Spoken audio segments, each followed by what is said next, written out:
Now, thousands of women and young girls growing up in low-income families often experience the struggle of accessing dignified sanitary care products. Determined to break barriers and the dilemma of period poverty, Sheila Mogaila channeled that very experience into a driving force for change. She spent 3 years researching and developing GentiShe Menstrual Cup, the continent's first menstrual cup brand, which also produces plant-based sanitary towels made from high absorbency banana fibre. She joins us now to expand on this conversation. Sheila, a very good evening to you. Thank you so much for your time. I know this is more than just a business for you. It's a passion project with a personal story to ending period poverty. What sparked this idea? Good evening to you, Mpho, and good evening to the viewers. Basically, the whole inspiration came from personal experience of not having access to sanitary care products when I started my menstruation at the age of 12. And like the many million girls around the continent of Africa and in South Africa in particular, I also faced the same dilemma of either missing school when I'm on my periods or resorting to using anything I could get my hands on. And I chose the latter. But I promised myself one thing, that one day I'm going to change this narrative. I will end this period poverty that is existing in Africa.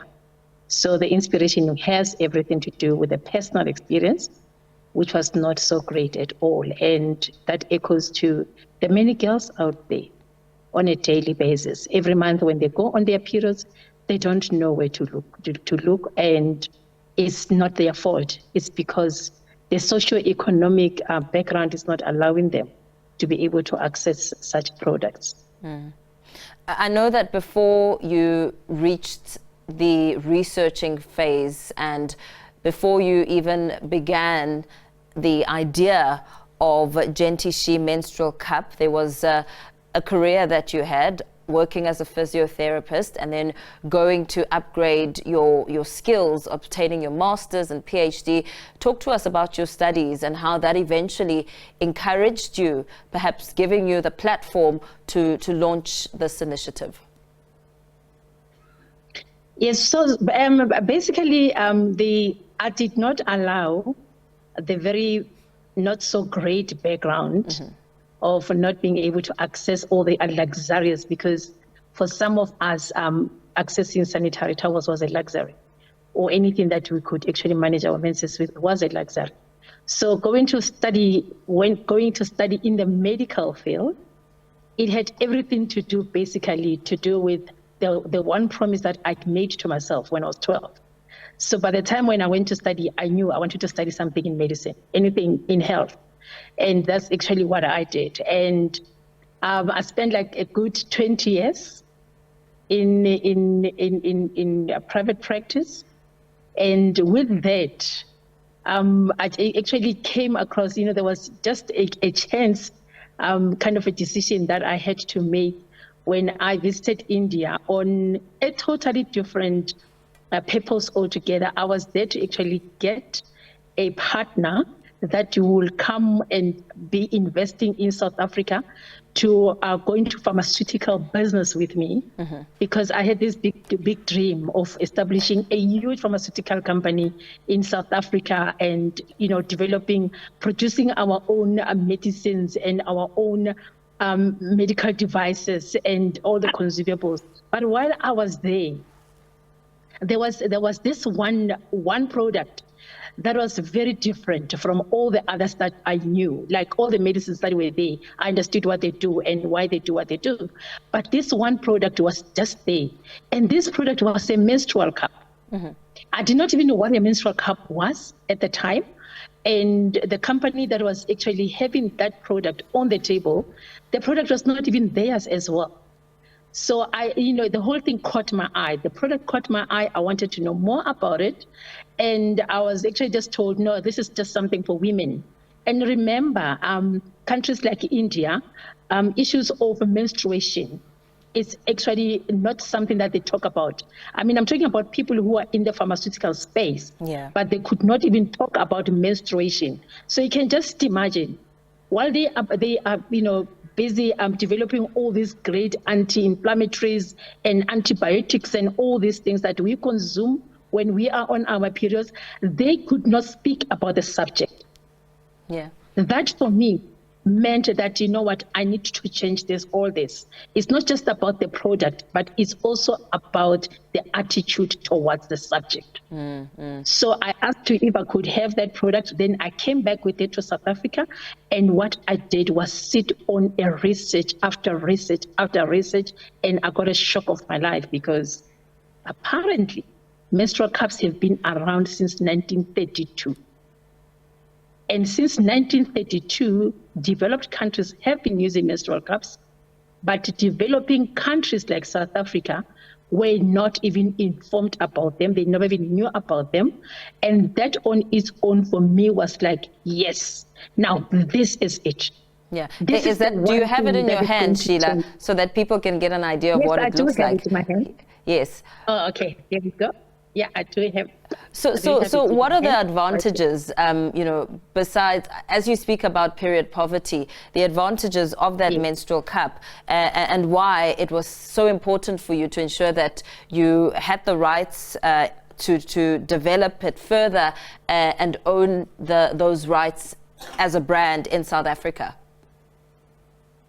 Okay, so basically, the most important thing that actually sparked the need for me to actually develop a specific African cup was I tried 23 different ones. Myself and my lead daughter, we both tried the different ones from different countries. But the one thing that actually stood out for all of them, different countries, different brands, different menstrual cups, they all shared one thing in common. And that one thing was that they all leaked. And now the leaking part of it is actually one of the reasons why I went on to continue doing more research to find out the real reason behind leaking. Because it can't be that the both of us were not inserting the cups properly. We were actually, according to the instructions on the boxes for each one of the brands, doing exactly what's supposed to be done. But then later on, this is like in a good after 12 months of trying all the different brands, I then came up with the actual idea that this is probably having something to do with the cup not opening when it's been inserted. And there can only be few features that would make the cup not to open. And one of them being if the rim is too soft. The rim is too soft, the cup does not open. It remains squashed. Sheila, just for the sake of time, I hate to cut you off. How do you think this platform has allowed you now to empower women and girls to really feel that they can manage their period, their cycle with dignity and feel empowered and confident? And also just talk to us a little bit about your biodegradable sanitary pad, which you make from banana fibers. I mean, we've covered a great deal of stories on SABC News about diapers being recycled and some sanitary pads being recycled, but difficult to recycle because of the plastic that is within it. Yes. So the platform actually has created the advocacy, the ability to have the conversation around menstruation, and eventually, now the national office or the national government has actually seen the importance of actually bringing menstruation as a subject and also working towards implementing the programs that will assist the girls in schools. And as it is, the National Sanitary Dignity Program has been rolled out across the entire country. And with that, the country is able to actually access, the girls in schools are able to access the products without having to be worried about what to do in the next period.